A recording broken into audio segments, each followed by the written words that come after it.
Hello, welcome back to as told by Sinjini. আশা করছি তোমরা সবাই ভালো আছো। Today is 23 November 2024। দার্জিলিংয়ে আমাদের তৃতীয় দিন। আর এখন বাজছে সকাল 8:15। আমি স্নান করে রেডি হয়ে নিয়েছি, এবার একটু সাজুগুজু করব। সবিক স্নানে গেছে, আমরা চেষ্টা করব 8:30টার মধ্যে বাড়ি থেকে বেরোনোর।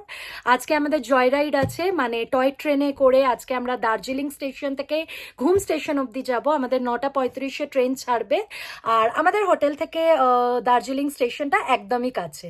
জয় রাইডের টিকিটস কিন্তু তোমাদেরকে অ্যাডভান্সে বুকিং করে নিতে হবে, আদারওয়াইজ সিটস পাওয়া যায় না। সবেক আমাদের টিকিটস ফ্রম দার্জিলিং টু ঘুম স্টেশন এটা বুক করেছিল থ্রু আইআরসিটিসি। জানো তো, দার্জিলিংয়ের টয় ট্রেন বা যেটা Darjeeling Himalayan railway or DHR নামে পরিচিত, সেটা কিন্তু শুধুমাত্র একটা মিনস অফ ট্রান্সপোর্টেশন নয়। এই টয় ট্রেন হলো দার্জিলিংয়ের সমৃদ্ধ ইতিহাসের একটা গুরুত্বপূর্ণ অংশ। দার্জিলিং হিমালয়ান রেলওয়ের উৎপত্তি 1878 সালে। ইস্টার্ন বেঙ্গল রেলওয়ের একজন এজেন্ট ফ্র্যাঙ্কলিন প্রেস্টেজ প্রস্তাব দিয়েছিলেন যে শিলিগুড়ি থেকে দার্জিলিং পর্যন্ত হিল কাট রোড অনুসরণ করে 2 ফুট গেজের একটি পাহাড়ি ট্রামওয়ে নির্মাণ করা হোক। দার্জিলিং স্টিম ট্রামওয়ে কোম্পানি রেলপথের নির্মাণ শুরু করেন 1879 সালে, আর কাজটি সম্পূর্ণ হয় 1881 সালে। প্রায় 1 শতাব্দীরও বেশি সময় ধরে দার্জিলিংয়ে টয় ট্রেন চলছে। 1999 সালে Darjeeling Himalayan railway was recognized by UNESCO as a world heritage site because of its historical and cultural significance. Darjeeling's toy train has been featured in several Bollywood movies. তোমাদের নিশ্চয়ই মনে আছে যে বরফি মুভিতে রণবীর কাপুর ফার্স্ট টাইম ইলিয়ানা ডিক্রুজকে এই টয় ট্রেনেই দেখেছিল। তারপরে 2005 সালের পরিণীতা মুভির বিখ্যাত গান কस्तो মজা হ্যায়, সেটাও তো এই দার্জিলিংয়ের টয় ট্রেনেই শ্যুট করা হয়েছিল। দার্জিলিং স্টেশন থেকে আমাদের টয় ট্রেন ছাড়ার কথা ছিল সকাল 9:35-এ, কিন্তু ছাড়লো 9:45-টায়। যাই হোক, প্রাকৃতিক সৌন্দর্য উপভোগ করতে করতে টয় ট্রেনে করে আমরা প্রথমেই পৌঁছে গেলাম বাতাসিয়া লুপ। বাতাসিয়া লুপে আমাদের ট্রেন হল্ট করেছিল 20 মিনিট, আর আমাদেরকে বলে দেওয়া হয়েছিল যে এই 20 মিনিটেই আমাদেরকে বাতাসিয়া লুপ ঘুরে দেখে নিতে হবে। বাতাসিয়া লুপ দার্জিলিংয়ের একটা বিখ্যাত ট্যুরিস্ট স্পট। এখান থেকে তোমরা কাঞ্চনজঙ্ঘার পাশাপাশি হিমালয়ার অন্যান্য স্নোকেপড পিকসগুলোও দেখতে পাবে।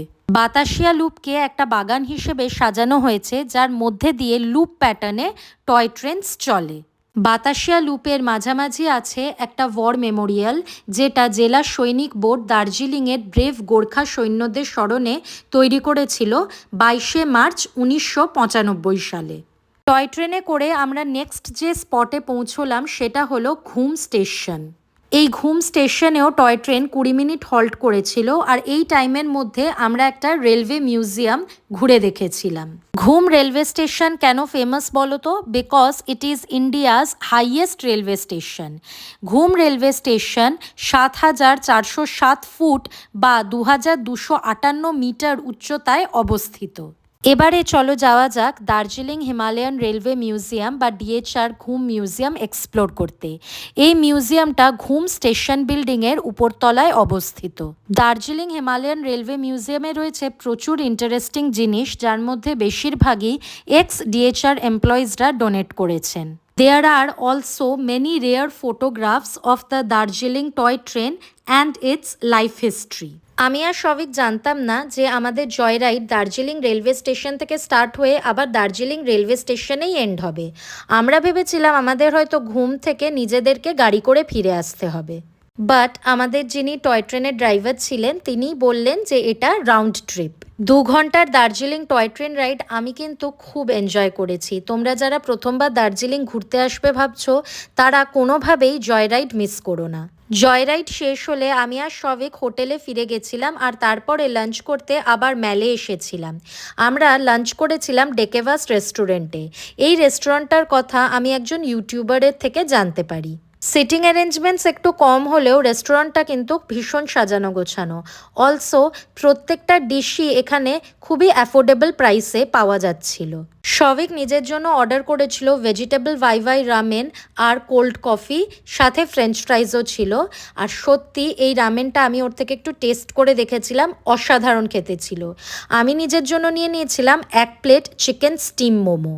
খাওয়া দাওয়া শেষ করে আমরা ম্যাল থেকে একটা গাড়ি ঠিক করে চলে যাই Padmaja Naidu Himalayan zoological park and Himalayan mountaineering ইনস্টিটিউটে। এই zoological park and mountaineering institute আমি আর শভিক যখন 2021 সালে দার্জিলিংয়ে এসেছিলাম তখনও দেখেছিলাম, বাট স্টিল শভিকের যেহেতু জু খুব পছন্দ তাই ভাবলাম আরেকবার যাওয়া যাক। প্রথমবার যখন জু ভিজিট করেছিলাম তখন জানো তো সব অ্যানিমালসটাই ঘুমাচ্ছিল, বাট এইবারে কিন্তু আমরা খুব ভালোভাবে সমস্ত অ্যানিমালস দেখতে পেয়েছি। স্পেসিফিক্যালি সাইবেরিয়ান টাইগারকে এত কাছ থেকে দেখে ভয়ের সাথে সাথে বেশ রোমাঞ্চকরও লাগছিল। ভিডিওতে তোমরা তো একটা মাত্রই বাঘ দেখতে পাচ্ছ, বাট ইন অ্যাকচুয়ালিটি আমরা কিন্তু দুটো বাঘ দেখেছিলাম। Padmaja Naidu Himalayan zoological park 1958 সালে খোলা হয়েছিল and it is the largest high altitude zoo in India. বাঘ, ভাল্লুক, নেকড়ে বাঘ না হয় দেখা হলো, but Padmaja Naidu Himalayan zoological পার্কের বিগেস্ট অ্যাট্রাকশন কি বলো তো? Red panda. ট্যুরিস্টসরা আধা ঘন্টা থেকে 45 মিনিট পর্যন্ত দাঁড়িয়ে থাকে রেড পান্ডার দর্শন পাওয়ার জন্য, বাট আমি আর শভিক খুবই লাকি যে আমাদেরকে এই কিউট রেড পান্ডাসরা খুব বেশি ওয়েট করায়নি। জু দেখা শেষ হলে আমরা আরও উপরের দিকে হাঁটতে লাগলাম আর পৌঁছে গেলাম হিমালয়ান মাউন্টেনিয়ারিং ইনস্টিটিউটে। ইনস্টিটিউটের বাইরেটা আমি ভিডিওতে ক্যাপচার করতে পেরেছি, বাট ইনস্টিটিউটের ভেতরে কিন্তু ফটোগ্রাফি আর videography not allowed. The Himalayan Mountaineering Institute is one of the most premium mountaineering institutes in the world. এই ইনস্টিটিউটটা তৈরি করেছিলেন পণ্ডিত জওয়াহরলাল নেহরু অন নভেম্বর 4, 1954। এই ইনস্টিটিউটটা নির্মাণ করা হয়েছিল to commemorate the first successful ascent of Mount Everest by Tenzing Norgay Sherpa and Sir Edmund Hillary. The Himalayan mountaineering institute নিয়মিত বেসিক, অ্যাডভান্সড আর অ্যাডভেঞ্চার মাউন্টেনিয়ারিং কোর্স পরিচালনা করে।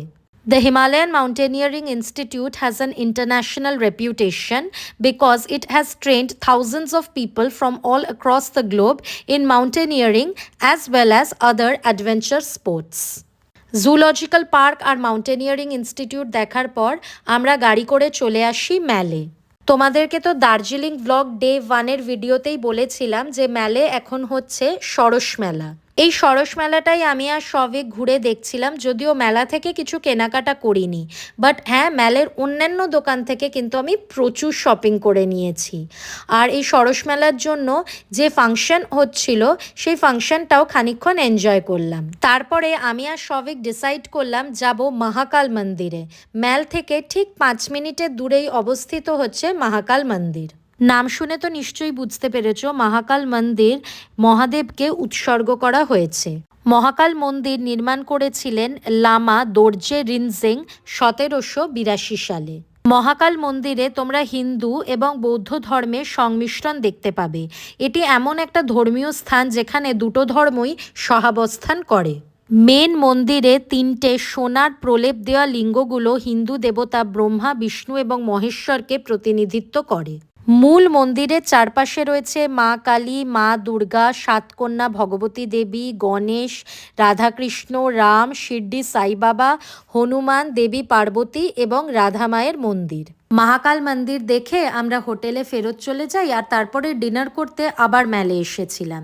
তোমাদের যদি এই ভিডিওটা ভালো লেগে থাকে then please make sure to like and also subscribe.